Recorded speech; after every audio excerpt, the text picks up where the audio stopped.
বৌমা তোমাকে দেখতে আসছে, সালাম দাও। আসসালামু আলাইকুম, আসসালামু আলাইকুম, আসসালামু আলাইকুম। পায়ে হাত দিয়ে সালাম করতে জানো না? পায়ে হাত দিয়ে কেন সালাম করতে হবে? বাইরে থেকে আসছে না, পায়ে কি ময়লা? যতই ঘুরি ওড়া রাতে লাটাই তো আমার হাতে। আপনারা একটু আস্তে কথা বলতে পারেন না? আমার রুম থেকেও শব্দ শোনা যাচ্ছে। প্লিজ একটু আস্তে কথা বলেন, না হয় দরজাটা আটকায় কথা বলেন। মানে আমার দোষ বলতেছেন, তাও আমি শুনতেছি। বাবা কেমন একটা ফ্যামিলি। আফা আমি এমনি 100 ফেক করলাম, লাভ ম্যারেজের বউ কিন্তু এমনই হয়। অ্যারেঞ্জ ম্যারেজ হইলে এই দেখা লাগবে না। ওই হ্যালো আন্টি, কিসের লাভ ম্যারেজ আর অ্যারেঞ্জ ম্যারেজ? আপনাদের ছেলের সাথে আমি কোনো ম্যারেজই করতে চাইনি, ঠিক আছে? আমি তো জাস্ট ফেসবুকে একটু টাইম পাস করতেছিলাম। আপনাদের ছেলে একদিন এসে বলছে যে প্লিজ আমাকে বিয়ে করো, নইলে আমি হারপিক খেয়ে ফেলবো। That's how I get into this family. Okay, আসছে লাভ ম্যারেজ। নেক্সট টাইম একটু জেনে শুনে কথা বলবেন। বউ বাপের বাড়িতে দিতেছে সব পাতলা পাতলা জিনিস। এই যে হ্যালো চাচি শাশুড়ি আম্মা। চাচি না, উনি ফুপু। ও হ্যাঁ ফুপু, হোয়াটএভার। শুনেন, এখন না সবাই যে জাবরা জাবরা জিনিস পরে না, ঠিক আছে? একটু হালকা পাতলা সিম্পল জিনিস সবাই পছন্দ করে। এগুলোকে বলা হচ্ছে ক্লাসি চয়েস। যদি এগুলো বুঝতে হলে একটু ক্লাসি হওয়া লাগে। এই যে আমাকে কি সব পরাই বসে গেছেন, কেমন আমার গা চুলকাইতেছে, মনে হইতেছে ঢুকে যাবে।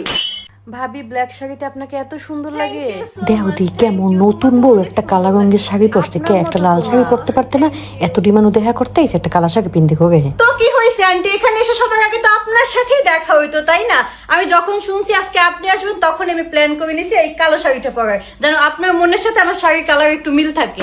দেখছেন না এই ভাবি কি অবস্থা, নতুন বউ কোন রকম একটু গায়ে কাপড় উঠতেছে, মাথায় যে ঘুমটা দিতে হয় হেও জান কি বলেন আন্টি? আমি তো আপনার মতো হওয়ার ট্রাই করতেছি। এই যে আপনার মাথায় তো একটু সামান্য কাপড়ও নাই। আমি যখন প্রথমে এই বাসায় আসছি, তখন আপনাকে দেখেই বুঝে ফেলছি যে এ বাসার মহিলাদের একটা সিস্টেম আছে। 40-45 বছর বয়স হইলে তারা আর কেউ মাথায় কাপড় দেয় না, উল্টা কারা দিতেছে না তাদের খোঁজ খবর রাখে।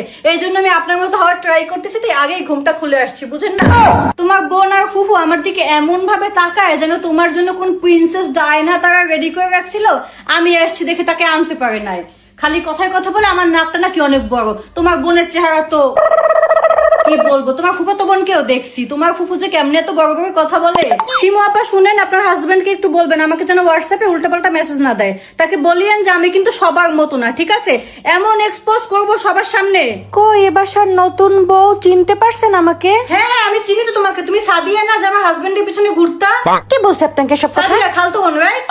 হ্যাঁ তোমাকে তো চিনি আমি, তোমার নামে কত কিছু শুনছি। তুমি নাকি আমাদের বিয়ে ভাঙার জন্য অনেক কিছু করছো, কিন্তু দেখো বিয়ে কিন্তু ফাইনালি হয়ে গেছে, ভাঙতে পারো না। তোমার আম্মু কই? আম্মু আসছে।